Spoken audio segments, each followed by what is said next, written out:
بسم اللہ الحمد للہ والصلاة والسلام علی رسول اللہ۔ الاسماء الحسنی، اللہ کے بہترین نام، انگلیوں پر سیکھیے سورہ فاتحہ، آیت الکرسی اور سورہ حشر کے ذریعے۔ سبق نمبر 1، تعارف۔ الاسماء الحسنی یعنی خاص بہترین نام۔ اسماء حسنی بہترین نام۔ اسماء الحسنی یعنی حسنہ نامی لڑکی کے نام۔ تو ذرا خیال رکھیے، اللہ تعالیٰ کو ہم دیکھ نہیں سکتے، اس کے ناموں ہی کے ذریعے ہم اللہ کے بارے میں جان سکتے ہیں۔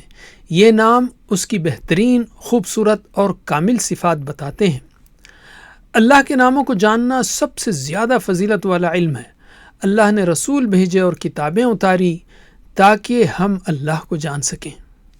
نبی صلی اللہ علیہ وسلم کے مطابق جو شخص ان ناموں کا احصاء کرے گا وہ جنت میں داخل ہوگا۔ احصاء یعنی یاد کرے، سمجھے اور ان ناموں پر عمل کرے۔ کتنا زبردست فائدہ ہے۔ تو اسماء سیکھنے کا مقصد کیا ہے؟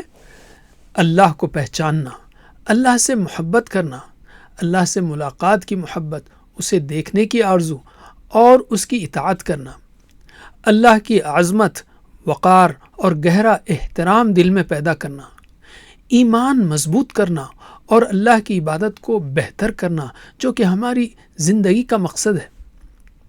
اپنی دعاؤں کو مؤثر بنانا، اس لیے کہ اللہ ہی نے فرمایا کہ ان ناموں کے ذریعے سے دعا کرو۔ تقوی پیدا کرنا تاکہ ہم اللہ ہی سے ڈریں اور گناہوں سے بچیں۔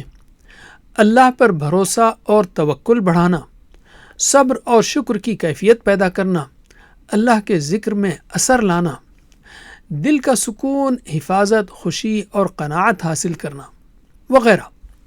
یاد رہے، جتنا ہم صحیح معنوں میں اللہ کو جانیں گے، پہچانیں گے، انشاءاللہ اتنا ہی زندگی کے ہر پہلو میں تبدیلی آتی جائے گی۔ شخصیت کے ہر پہلو پر اس کا اثر ہوگا، روحانی، ذہنی، جذباتی، جسمانی پہلو ہوں یا خاندانی تعلقات ہوں، سماجی تعلقات ہوں، پیشہ ورانہ زندگی ہو، مالی معاملات ہوں، ادارے ہوں، ماحول کے ہر پہلو میں اس کا اثر ہوگا۔ تو کس طرح سیکھیں؟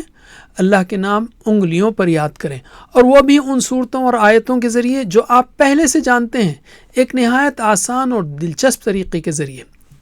68 نام سورہ الفاتحہ کے ذریعے، 11 نام آیت الکرسی کے ذریعے اور 20 نام سورہ الحشر کی آخری 3 آیات کے ذریعے۔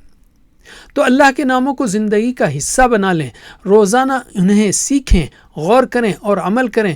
اللہ کی سچی پہچان بنے گی اور انشاءاللہ زندگی بدل جائے گی۔ کلپ سننے کے بعد صرف 1-2 منٹ نماز سے پہلے یا بعد میں، مسجد جاتے یا آتے راستے میں ان ناموں کو دہراتے رہیے، تو آپ پورے 99 نام انشاءاللہ آسانی سے یاد کر لیں گے۔ تو اگلے سبق سے ہم سورہ فاتحہ کے ذریعے اسماء حسنی سیکھنا شروع کر دیں گے انشاءاللہ۔ وجزاکم اللہ خیر، والسلام علیکم۔